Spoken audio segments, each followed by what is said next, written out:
Hello, fellow Korra fans. I'm Avatar 4 here with what will be a very long video. So I will split this video up into two. First, I'll review episode 1 of Book 2, Rebel Spirit. And then my second one, I'll review episode 2 of Book 2, called The Southern Lights. Just because there's a lot that I need to talk about in each one of those, especially the second one, which was definitely my favorite over the first one. But, so yeah, that's how it's gonna work. So be sure to watch my second video right after this. Have all my notes that I had to list down. So much to talk about. Well, the reason I'm so happy is because I saw the first two episodes when they premiered on Nickelodeon yesterday, for Friday, September 13th. Last night at 7. It was really awesome. It met all my expectations, probably even passed it, especially with the second episode. The second episode just blew me away, honestly. So yeah, let's get right into it. Well, overall, like I said, it met my expectations. I wasn't disappointed at all. A lot of people don't know really about the animation difference. As I said in my previous videos, Book 2 is split in half with two different animation studios. Studio Mir did the second half of Book 2, and they also animated Book 1. So the first 6 or 7 episodes will look a lot different, just because it's a different animation style and from Book 1 that we're used to. And so that means the first 2 episodes were included in that, and I kind of like the new one just as much, maybe if not better, just because I feel that Book 2, like the part that will be animated by the new animation studios, Studio Period or something like that, Studio Period or something like that.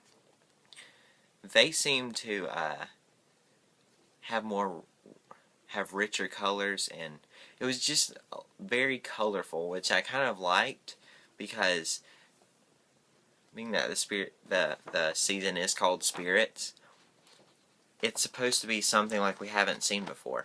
All of the spiritual stuff that we have yet to learn and see, we're gonna see it in this season, and the spirit world is so different. It's kind of neat that they took it on a new level, made it a lot more colorful, just to give it that look of something you wouldn't see every day. It's really kind of like a comic book, really bright colors and everything, which I love. There were a few things that I didn't really like about the animation. That was pretty much my own gripe about it. I did like the colors, like I said, but some of the facial construction, like in background characters, they didn't even have a face. Just, it was kind of like on a cheaper budget, but like I said, it didn't bother me that much. It was really good in my opinion overall. I honestly think this animation style, another thing that I really liked about it, has better fight scenes. Like, the fluidity in the movements just seem to flow better. I don't know why. I mean, in Book 1 they look great. But this one, I don't know. It was just, I don't know, it looked a lot better with the elements and everything. So better looking fight scenes, and also the spirit designs were just amazing. Whoever designed those, I think Brian Konietzko, one of the co-creators of the show, designed several of them. So good job, and all the other people at Nickelodeon that helped him with those, they just look amazing, like something you wouldn't see every day, which is the point. And they would just look really cool and kind of creepy, especially like the dark spirits. You get that creepy vibe from them, which I love. Okay, let's get, now that I have my overall review done, let's go to more in detail of episode 1, what I liked about it. One thing I did like, it had more character development in Rebel Spirit. You see them for the first 3 or 4 minutes. Just it shows each of the 4 members of Team Avatar from where they are in the world after book 1, since it's 6 months later. It just kind of shows where they are, what they're doing, what they've been doing. Like Asami trying to get future dynasties back on top, and then Mako's a cop, Korra's in the Southern Water Tribe. I mean, no, not the Southern Water Tribe. The Air Temple Island, and kind of trying to learn more airbending.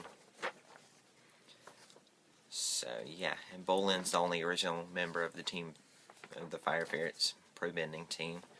So you get to see them, and also we meet some really cool characters. Chief Unalaq, Eska and Desna, and Varric. Is there any more?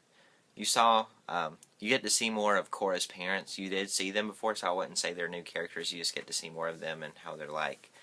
Mostly Tonrock, which is because Unalaq wants to take Korra under his wing and become his new mentor, and Tonrock's totally against it. I guess brother versus brother thing. And but Korra is just more lenient toward Unalaq just because of his amazing spiritual connection, and she doesn't feel that Tenzin has that kind of connection. Well, he doesn't, because of what I'm getting ready to talk about in the battle. He has a certain skill that can, when the other ones were powerless in a spirit attack, Unalaq could stop it with no trouble at all with his certain skill. It's kind of like water bending. I don't know what it's called yet. Spirit bending. I'll just call it that until I really know. Spirit bending turns the spirit gold, kind of calms him down, and just lets him leave. I've only seen it in a few scenes, so we didn't really get it. Haven't gotten the description of what it is yet. But anyway, Korra thinks Unalaq's better at teaching her spiritual stuff, so she convinces them to finally let her switch teachers, which is kind of where the episode 1 ends, after the fight, which I'm going to talk about now.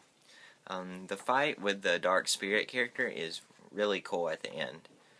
It kind of shows that spirits is nothing like facing just a regular bender like they were in book 1, and the Equalists and that stuff, because they're not human. And it was just showing, like, even in the Avatar state, Korra got grabbed by the Dark Spirit's tentacle and then slammed to the ground, even though she was at her all-powerful state. So that just shows how the spirits differ from regular human beings, which was really cool. Plus you got to see Tonrock being really cool, kick butt. And once again, I said, like, the ice that he made surrounding the spirit looked a lot better and richer colors. Like I said, I think that's what kind of brought it together and made it just look amazing. I think that's pretty much it. Oh, also you get to see Kaya. I forgot about her. Kaya, and more of Boomy, which is really cool.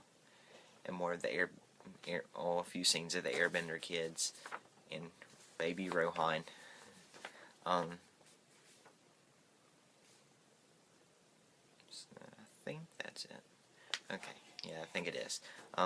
Overall, I give episode 1 of book 2, Rebel Spirit, a 9.0 out of 10. Just because it wasn't a bad episode, I just don't really care for the first episode of things, just because I like it when you're in the side of the story, you already know what's happening, and so you don't seem like you're being introduced to everything. I just like it when you're in the middle of the season, everything's happening. That never happens in the first episode. So it's just, I know it's intentional because you have to have that introductory episodes or you won't understand it. But that's the only reason. So I get it a 9 out of 10. It's still really good. And so yeah, be sure to also look up my Southern Lights episode 2 of book 2 review right after this.